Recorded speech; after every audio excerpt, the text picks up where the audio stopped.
He was a man who moved through the city like a phantom, a whisper in the back alleys, and a shadow on the sun-drenched boulevards of 1950s Chicago. His name was Elias Easy Vance, a jazz trumpeter whose melodies could make angels weep and devils dance. By night, he owned the smoky stages of Bronzeville, his horn a golden extension of his very soul, weaving tales of love and loss that resonated deep within the hearts of all who listened. By day, he was something else entirely, a private investigator, a seeker of truths hidden in the city's dark corners, a man who understood that every smiling face concealed a secret and every locked door guarded a lie. His world was a tapestry of stark contrasts, the vibrant, hopeful pulse of the Black Renaissance on one side, and the cold, unforgiving reality of crime on the other. For Easy, navigating this dual existence was more than a job. It was a tightrope walk over a chasm of moral ambiguity, a dance with the very soul of a city that was as beautiful as it was brutal. It was a sweltering July evening when she walked into his life, a vision in silk and pearls, her presence cutting through the haze of cheap whiskey and cigarette smoke that perpetually clung to his small office. Her name was Lena Dubois, a singer whose voice was said to be as intoxicating as her beauty. She was the star attraction at the Onyx Club, the kind of woman men wrote songs about and fought wars over. But the eyes that met Easy's were not those of a confident siren. They were filled with a desperate, haunting fear. Her husband, a wealthy and influential businessman named Julien Dubois, had vanished. He had walked out of their opulent South Side mansion 3 nights prior, ostensibly for a late-night business meeting, and had not been seen or heard from since. The police, she explained, were treating it as a man simply taking a break from his life, perhaps with a mistress tucked away in another part of the city. They saw a wealthy black man and assumed a simple, sordid explanation. But Lena knew better. Julien was a man of impeccable routine and unwavering loyalty. Something was terribly wrong. Easy was initially hesitant. Missing persons cases, especially those involving the city's black elite, were often labyrinthine affairs, tangled in threads of jealousy, ambition, and long-buried secrets. They had a way of attracting the wrong kind of attention from both the law and the lawless. Yet there was something in Lena's plea, a raw vulnerability beneath her polished exterior, that spoke to the part of him that still believed in finding justice in an unjust world. He saw the same quiet desperation he heard in the blue notes of a midnight ballad. He agreed to take the case, a decision that would plunge him into a world far more dangerous and deceptive than he could have ever imagined. He started where any good investigation begins, with the life the missing man left behind. Julien Dubois was a self-made man, a titan in the world of real estate who had built an empire from the ground up. He was respected, admired, and as Easy soon discovered, deeply feared. His business dealings were aggressive, often pushing the boundaries of legality and making him a considerable number of enemies. The first thread Easy pulled led him to a disgruntled business partner, a man named Marcus Thorne, who claimed Julien had cheated him out of a lucrative development deal. Thorne was full of bluster and threats, but his alibi for the night of Julien's disappearance was ironclad. The next lead took Easy into the shadowy realm of illegal gambling, where he learned that Julien had been making unusually large and reckless bets in the weeks leading up to his disappearance. He was chasing a loss, a source told him, a debt to a notorious loan shark known only as the Ghost, a man who never showed his face and whose reputation for collecting debts was the stuff of legend.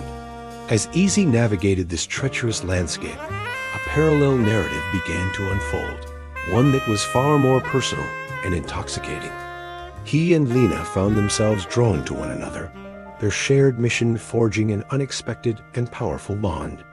In their late-night meetings, ostensibly to discuss the case, they would talk for hours, sharing stories of their pasts, their dreams, and the scars they both carried.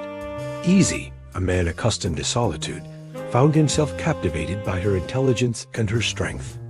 Lena, trapped in a gilded cage of wealth and expectation, saw in Easy a kindred spirit, a man who, like her, understood the world's hidden sorrows. Their connection deepened, evolving from professional courtesy into a quiet, simmering romance. It was a dangerous indulgence, a flame kindled in the midst of a powder keg. They were two lonely souls finding solace in each other's company while searching for a man who was Lena's husband. The ethical lines blurred with every shared glance, every lingering touch. Easy knew he was crossing a professional boundary, yet he was powerless to resist the pull. For the first time in a long time, the music in his soul felt less like a lament and more like a love song. But the city's darkness was never far away. While investigating Julian's gambling debts, Easy was cornered in a dimly lit alley by two of the ghost's enforcers. They were not there to talk. The ensuing brawl was a brutal symphony of grunts and thuds, a violent clash from which Easy barely escaped, nursing a cracked rib and a fresh set of bruises. The message was clear: stop digging. The warning only strengthened his resolve. He knew he was getting closer to the truth, a truth someone was willing to kill to protect. He doubled down, calling in favors from old contacts, a weary beat cop who owed him, a street informant with ears everywhere, a retired jazz pianist who knew all of Bronzeville's secrets. Piece by piece, the puzzle began to take shape. Julian Dubois was not just a gambler. He was a man living a double life. The real estate empire was a front, a legitimate face for a far more sinister enterprise, money laundering for some of Chicago's most powerful crime syndicates. The late-night business meeting was a deal gone wrong. Julian, it seemed, had decided to skim from the immense river of dirty money flowing through his accounts, a fatal miscalculation. He had underestimated the ruthlessness of his silent partners. The ghost was not just a lone shark. He was the syndicate's treasurer, the man responsible for ensuring every penny was accounted for. The revelation cast a dark shadow over everything, especially Easy's burgeoning relationship with Lena. How much did she know? Was her grief genuine, or was it a performance? The question haunted him, a dissonant chord in the melody of their romance. He confronted her, laying out the evidence he had uncovered.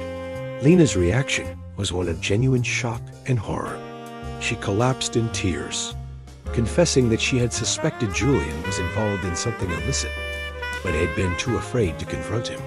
He had become secretive and paranoid, his charm replaced by a cold, distant fear. She had been living a lie, a beautiful, comfortable lie, and now it had all come crashing down. Easy believed her. He saw not a conspirator, but a victim, another soul caught in the city's tangled web. His duty to her as a client became intertwined with his feelings for her as a woman. He had to find out what happened to Julian, not just to close the case, but to free Lena from the ghost of her husband's past. The final piece of the puzzle came from an unlikely source, Julian's own meticulously kept ledger, hidden in a secret compartment in his home office. It was a detailed record of every transaction, every name, every date. It was a death sentence for some of the most dangerous men in Chicago. Armed with this ledger, Easy knew he held the key, but it was a key that could unlock his own grave. He arranged a meeting, not with the police, but with a rival crime family, enemies of the Ghost Syndicate. He played a dangerous game, offering them the ledger in exchange for one thing: justice for Julian Dubois and protection for Lena. It was a desperate gambit, a high-stakes improvisation on the grand stage of the underworld.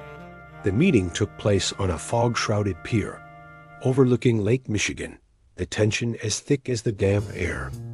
Men in long coats and fedoras emerged from the shadows, their faces grim, their hands hidden. Easy stood alone, the ledger his only shield and his only weapon.